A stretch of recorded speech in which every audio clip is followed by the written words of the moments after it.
Bonjour à tous, bienvenue dans les interviews enregistrées du Live Com. C'est un peu une extension du Live Com, voilà. Et aujourd'hui, j'ai le plaisir, le grand plaisir, après notre petite aventure en live l'autre jour, comme promis, d'accueillir Thomas Gazio, qui va nous parler de comment développer rapidement son audience, sa liste de prospects et son influence grâce au sommet virtuel. Bonjour Catherine, merci de me recevoir.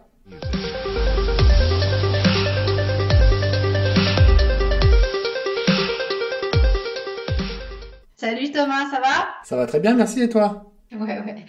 Alors, qui est Thomas Gazio? Thomas Gazio il a un blog qui s'appelle Blog Marketing Vidéo. D'ailleurs, on vous mettra toutes les ressources et les liens pour trouver Thomas. Et il est aussi directeur d'une société qui s'appelle Digitimus, où il fait de la formation et du consulting en marketing vidéo. Il a une super chaîne YouTube, là aussi on vous mettra les liens, où il vous enseigne en fait des tas de trucs pour monter des vidéos, optimiser, faire du marketing grâce à la vidéo. Ça, c'est pour l'introduction un peu formelle, mais en fait, en tout cas pour moi et pour beaucoup de monde, Thomas Gazio, c'est ça.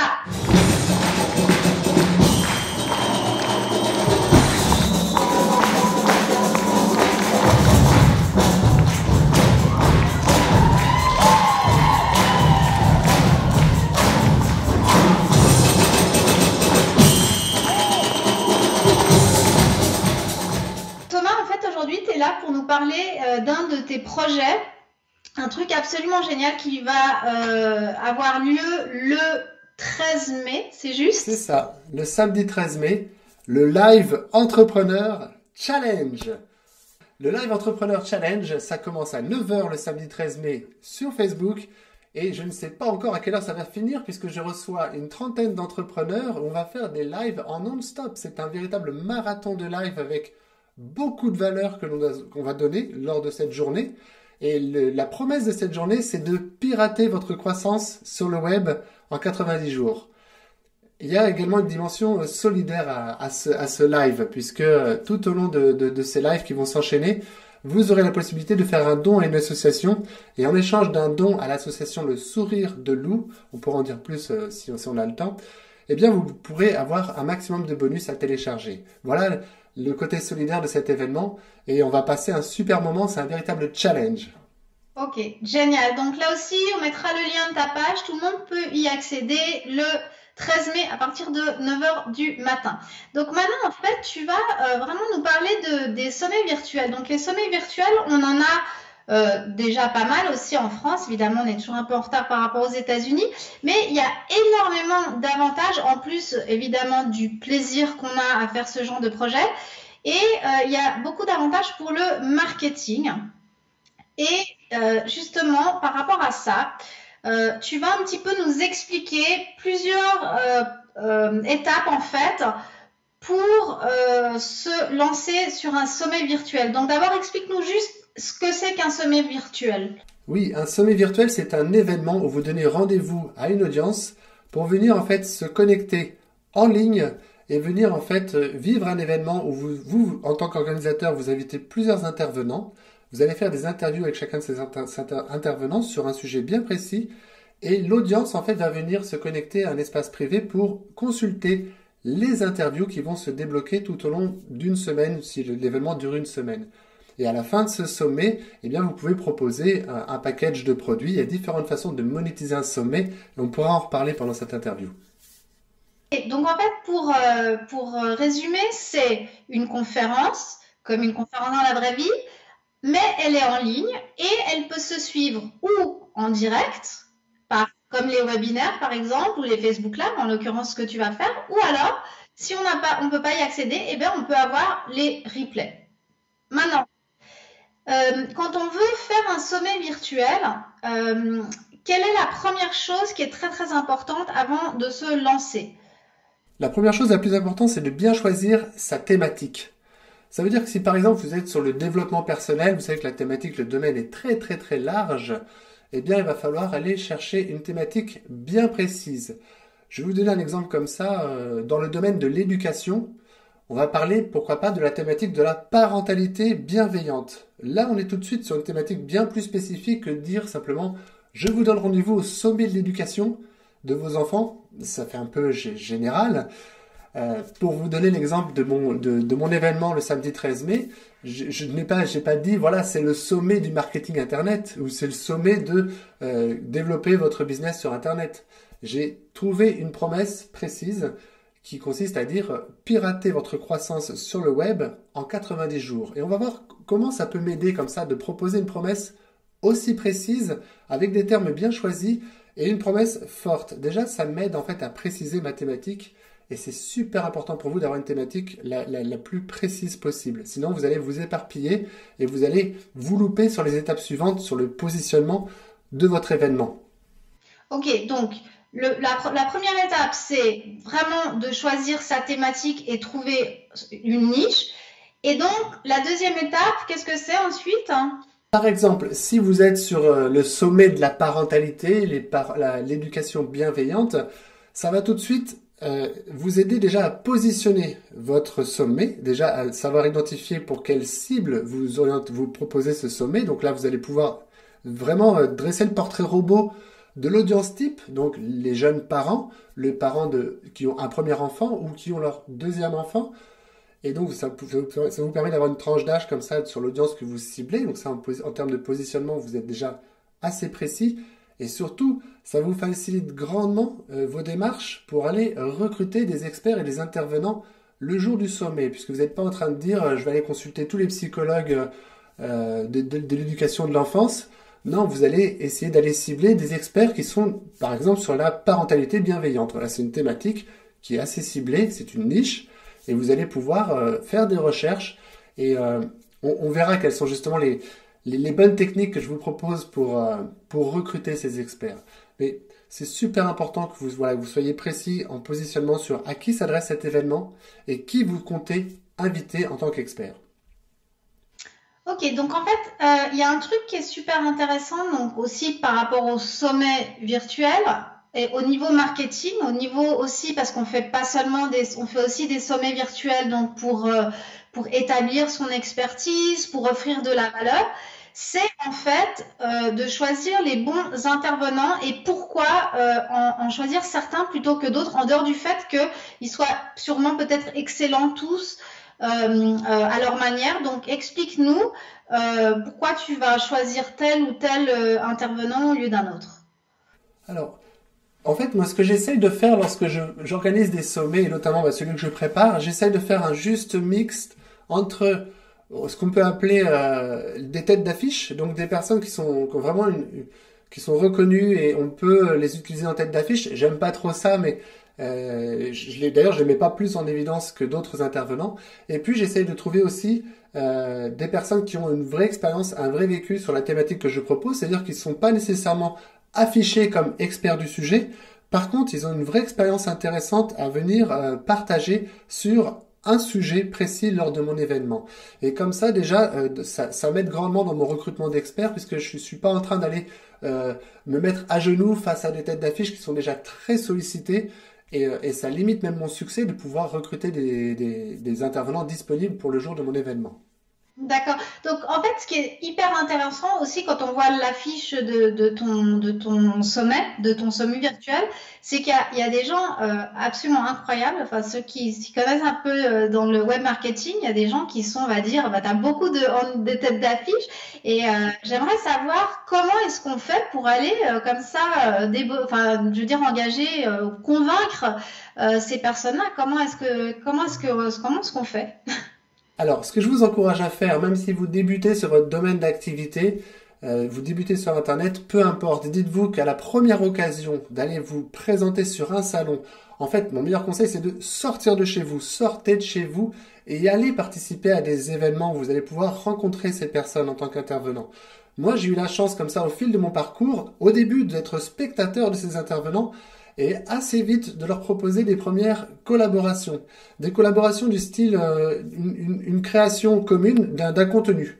Le premier que j'ai fait avec certains des intervenants qui vont participer le 13 mai, eh bien j'ai fait un livre numérique.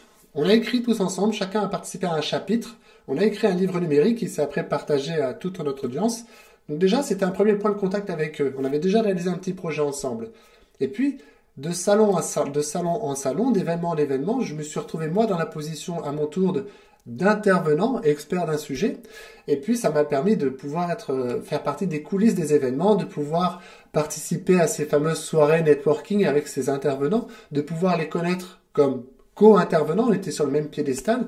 Et donc, on s'était déjà rencontrés plusieurs fois. Donc, ils étaient déjà beaucoup plus ouverts à une proposition de participer à un événement. Si j'étais vraiment la personne la plus inconnue, ils sont déjà très sollicités. Pour les quelques têtes d'affiche qu'on a citées, ils sont déjà très sollicités.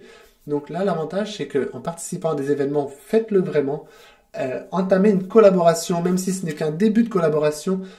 Faites-vous connaître comme cela et faites des premières choses avec les différents intervenants avant de leur proposer tout de suite le gros truc, le gros partenariat ou le gros événement. Vraiment, commencez petit, mais sortez de chez vous. Et puis en plus, j'imagine qu'une fois que tu as une ou deux personnes influentes et connues, et ben ça fait venir les autres, quoi. Eh ben, pas forcément, pas forcément. Moi, dans mon cas, j'ai pas expérimenté cela parce que j'ai eu j'ai un rétro-planning type pour me dire voilà, c'est on va dire à J-90, à 90 jours avant l'événement, c'est là où il faut avoir vraiment une idée précise du thème que vous souhaitez aborder. Et moi, ce que j'ai fait à ce moment-là, c'est que j'ai d'ores et déjà en fait contacté les personnes de mon réseau sans nécessairement compter ou juger les galons, de dire je vais commencer par lui, si ça marche avec lui, je vais avoir contacté un autre. Non, je les ai contactés parce qu'ils faisaient partie de mon réseau et je me suis pas amusé à dire je sécurise d'abord les têtes d'affiche, puis après je contacterai les autres. Je les ai tous contactés au même niveau et j'ai été agréablement surpris d'avoir le succès d'adhésion et d'envie de participer à cet événement qui, peut-être que la dimension solidaire de l'événement en a touché certains.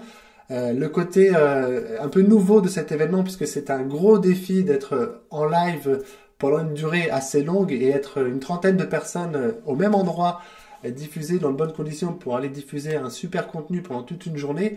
Le challenge était assez intéressant, ça les a un peu suscité leur curiosité, donc ils ont plutôt répondu favorablement. Ouais. C'est vrai que c'est la première fois que ça se fait comme ça, en tout cas sur le web francophone, hein, en live, en Facebook live comme ça. Donc ça va être vraiment génial. Venez parce que ça va être un truc de dingue. Maintenant, pour revenir un petit peu donc à la pratique en fait de tout ça, par rapport au marketing, j'imagine qu'il doit y avoir un travail d'enfer. Comment est-ce que tu t'organises? Est-ce que tu travailles avec d'autres gens? Tu travailles tout seul? Est-ce que tu as un calendrier? Enfin, tu nous as parlé de rétro-planning. Et comment est-ce que tu fais la promotion de cet événement? Alors, avant même de commencer à de promouvoir cet événement auprès d'une audience qui ne connaît pas encore cet événement, déjà j'ai travaillé sur le design de cet événement. Donc là, effectivement, on est sur du web design. Il faut que vous puissiez développer une thématique forte. Donc par exemple, moi sur ma thématique pirater votre croissance sur le web en 90 jours, le thème du pirate s'est assez imposé rapidement. Donc en plus, comme l'événement est solidaire, assez naturellement, j'ai appelé mes intervenants mes pirates solidaires. Et les tout premiers éléments de teasing que j'ai développés pour commencer à parler de l'événement, et là on est à peu près à J-70, où je commençais à préparer, 70 jours avant l'événement, je commençais déjà à préparer les premiers visuels. Je faisais déjà quelques teasings où j'étais déguisé en pirate, bon assez vite fait, hein, en pirate pour inviter mon audience déjà à venir participer à un premier teasing où j'allais parler de l'événement. Et puis, assez rapidement, j'ai travaillé sur un logo autour de cet événement. J'ai travaillé au web design, au design de la page sur laquelle je vais aller présenter l'événement, la page sur laquelle les personnes vont pouvoir venir s'inscrire à l'événement si elles veulent recevoir le programme de l'événement pour pouvoir ne rien louper le jour J. C'est la page d'atterrissage, c'est ce qu'on appelle une landing page. Tu n'as pas fait tout un site entier pour cet événement, on est d'accord? C'est ça, j'ai travaillé beaucoup sur une page d'atterrissage. J'ai fait en sorte qu'elle soit visuellement très attractive et aussi je l'ai testée plusieurs fois avant de commencer à faire du teasing dessus, évidemment, ça c'est aussi important. Et bon, j'ai des affinités avec les outils, donc je n'ai rien délégué sur cette partie-là. Je me suis vraiment pleinement éclaté à faire mon propre logo, à faire mes propres éléments de design. Mais vous pouvez, si ce n'est pas votre spécialité, je vous encourage vivement à vous focaliser sur votre cœur d'activité. Vous êtes l'organisateur, il y aura déjà tellement de logistique à penser que si c'est pas votre cœur de métier, déléguez-le tout de suite, la partie web design. Ok, donc là on a parlé donc du branding, du design. Maintenant par rapport à la promotion, le marketing et la communication de l'événement. Alors, le gros avantage lorsque vous faites un sommet virtuel, c'est que vous n'êtes pas tout seul à organiser cet événement. Vous allez venir inviter une dizaine d'intervenants, voire plus. Dans mon cas, c'est une trentaine, donc c'est un sacré challenge. Mais c'est un véritable levier pour vous parce que vous n'êtes pas le seul à communiquer. Donc, admettons que vous soyez sur un sommet à une dizaine de personnes. Vous allez, si vous faites un sommet virtuel avec des interviews enregistrées, ce que je vous encourage de faire, je vous donne un petit tips là dès maintenant. Lorsque vous faites votre première interview sur un sujet lié à votre événement, proposez à la fin de l'interview de faire tout de suite la petite minute de teasing avec l'invité que vous avez là à côté de vous. Il est en train d'être enregistré en vidéo à côté de vous, donc profitez-en pour faire la petite minute de teasing avec lui pour lui dire merci de participer à l'événement, pourquoi tu encourages ton audience à venir participer à cet événement. Laissez-le répondre et prenez ce petit bout de vidéo que vous allez vous resservir par la suite comme teasing. Et la personne qui a participé à cette interview, elle sera ravie de relayer ce petit teaser, cette petite bande-annonce comme ça. Et vous pouvez faire ça avec chaque intervenant. Mais ce qui est très important, c'est d'utiliser justement le levier, d'avoir ces intervenants qui font l'effort de venir participer à votre événement. Utilisez ce levier jusqu'au bout et proposez-leur des modèles de communication pour qu'ils puissent les utiliser pleinement. Accompagnez-les parce qu'il ne faut pas juste estimer de dire voilà, je l'ai invité, donc normalement il va avoir la délicatesse de communiquer. Assistez-les vraiment pleinement dans cette action de promotion. C'est vous qui êtes organisateur. Eux ne font que relayer vos messages. Ils ajustent vos modèles de messages. Ils relaient l'information. Ce n'est pas des co-organisateurs. Faites très attention à cela. D'accord. Donc en fait, ça veut dire pratiquement que tu vas leur donner tout le matériel, les photos, les trucs pour que eux, ils aient le moins de travail à faire pour t'aider à promouvoir l'événement. C'est ça, c'est exactement ça. Alors après, encouragez-les évidemment à personnaliser le message, histoire que ça ne fasse pas un envoi massif comme ça de messages qui se ressemblent tous les uns des autres. Donc proposez à ce que chaque intervenant puisse avoir quelques paragraphes plus en lien avec son sujet à lui. Comme ça, il s'approprie pleinement le message de communication. Et donc vous pouvez utiliser pleinement le pouvoir des autres intervenants comme un levier. Ok, super. Maintenant, donc en fait, par rapport, c'est énormément de travail quand même d'organiser tout ça. Est-ce que ça va générer, bon, en l'occurrence, attention, parce que là on parle d'un événement qui est pour une levée de fonds pour une œuvre caritative. D'ailleurs, on mettra le lien aussi sous la vidéo pour ceux qui veulent aller voir en fait pourquoi est-ce que Thomas entre autres a organisé cet événement. Mais admettons que les gens se disent bon moi je vais faire un sommet virtuel pour me gagner de l'argent. Est-ce que c'est réaliste? Est-ce qu'on peut se gagner de l'argent ou est-ce que c'est plutôt un événement de visibilité et de marketing? C'est les deux. Le gros avantage d'un sommet virtuel, c'est que sur un instant, vous êtes l'organisateur principal d'un événement, donc ça va rapidement vous positionner comme l'expert, alors pas l'expert par-dessus les autres experts, mais vous allez être presque mis sur le même piédestal que vos intervenants, et vous êtes l'organisateur qui, vraiment en termes de positionnement, c'est très très bon pour votre visibilité, votre personal branding, de positionnement d'expert comme ça sur un sujet donné. Après, en termes de monétisation, il y a différentes stratégies, on pourrait les passer tous en revue, mais les principales, et celles qu'on voit le plus souvent, c'est que à la fin de cet événement, qui est en fait l'accès à chaque interview sur un espace privé, eh bien, tout cela est assez éphémère parce que à la fin de l'événement, vous retirez l'accès à ces contenus. Et les personnes, si elles veulent pouvoir conserver l'accès à ces vidéos, parce qu'il y avait des interviews très pertinentes, si vous mettez quelques ressources complémentaires téléchargeables, pour donner accès en permanence à ces contenus, alors vous allez vendre un access, l'access pass, comme on dit. C'est un upgrade en fait, on va dire, c'est un upgrade. C'est ça, vous vendez en upgrade la possibilité d'accéder sans limite de durée à tous les contenus. Voilà. Et c'est également la possibilité en termes de monétisation pour vous de proposer pourquoi pas à la fin de cet événement proposer un programme complémentaire que vous avez confectionné vous-même, ça va être un formidable complément à tout ce que les personnes sont venues recevoir lors de l'événement. Donc non seulement les personnes peuvent déjà acheter l'Access Pass, donc l'accès à l'information sans limite de durée aux interviews et aux ressources que les intervenants ont bien voulu mettre à disposition, et puis vous mettez en complément le bonus des bonus, ou ce qu'on appelle une vente additionnelle. Vous mettez en plus un programme que vous avez confectionné vous-même, qui est pleinement complémentaire à l'événement. Donc là, on est sur une stratégie de vente additionnelle. Et il y a plein de trucs comme ça, il y a plein de possibilités. Même sur mon événement, même si je suis sur un cas où je cherche à récolter un maximum de dons pour une association, je pourrais aussi, et je vais tenter de le faire, de couvrir une partie des frais d'organisation de l'événement grâce à du sponsoring. Je peux tout à fait démarcher des marques qui souhaitent se dire l'événement est super, il est noble, c'est beau, ça plaît, il y a du contenu de valeur, des intervenants de qualité. Il n'y a pas de raison qu'il n'y ait pas un sponsor intéressé pour de l'affichage lors de cet événement. Donc le sponsorship, c'est pas ce qui rapporte le plus, mais c'est ce qui peut vous aider à couvrir les frais d'organisation. Ok, et puis une question que tout le monde se pose évidemment, c'est que toi tu viens du monde de la vidéo, c'était ton boulot, etc. Mais pour nous qui ne sommes pas des pros de la vidéo, ni de la tech, etc., comment est-ce qu'on va faire au niveau technique, hein? Comment est-ce que ça se passe? Est-ce que nous on peut le faire tout seul? Raconte-nous. Oui, oui. Techniquement, l'avantage du sommet, c'est que selon vos ambitions, vous pouvez, il y a toutes les solutions techniques à votre disposition en face. Le plus simple et le plus souple, c'est de faire des interviews enregistrées. Vous vous aventurez pas à donner un rendez-vous le mardi à 20 h en croisant les doigts pour que pendant l'événement, si vous faites une diffusion en direct, voilà, que l'intervenant que vous interviewez, il soit bien là à 20 h, qu'il n'y ait pas de souci de connexion, que le lendemain, s'il y a un autre intervenant qui prend la relève, que pareil, vous croisez les doigts pour que ça se passe bien. Quand vous faites des diffusions comme cela en direct, c'est un peu plus touchy, c'est un peu plus techniquement, c'est un peu plus avancé. Et le plus souple et le plus rassurant pour l'organisateur, c'est de enregistrer ces interviews à l'avance.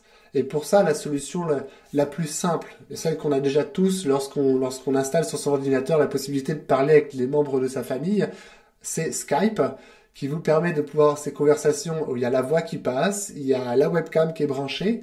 Donc, peut-être assurez-vous quand même d'être relativement bien éclairé, proche d'une fenêtre ou avec des lumières qui sont, vous savez, des lumières du jour quoi, qui vont apporter un petit éclat dans votre vidéo, parce que si vous faites ça de manière très amateur, bon, le rendu sera pas top.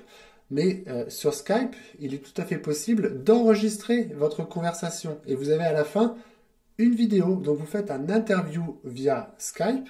Vous l'enregistrez avec des petits logiciels complémentaires qui s'installent autour de Skype. Et une fois que vous avez ces enregistrements, eh bien, soit c'est votre spécialité, enfin, je veux dire, vous êtes à l'aise avec 2-3 petits bouts de montage, c'est facile à faire, c'est pas très sorcier, ou vous avez une ambition de faire quelque chose de plus quali, auquel cas vous pouvez sous-traiter également cette prestation de montage, mais c'est accessible. Il n'y a pas de, vous savez, il n'y a pas de grosse équipe de production, c'est une webcam, un bon enregistrement de son. Ici, on utilise, toi et moi, un microphone qui se branche sur le port USB de l'ordinateur et ça donne un son super.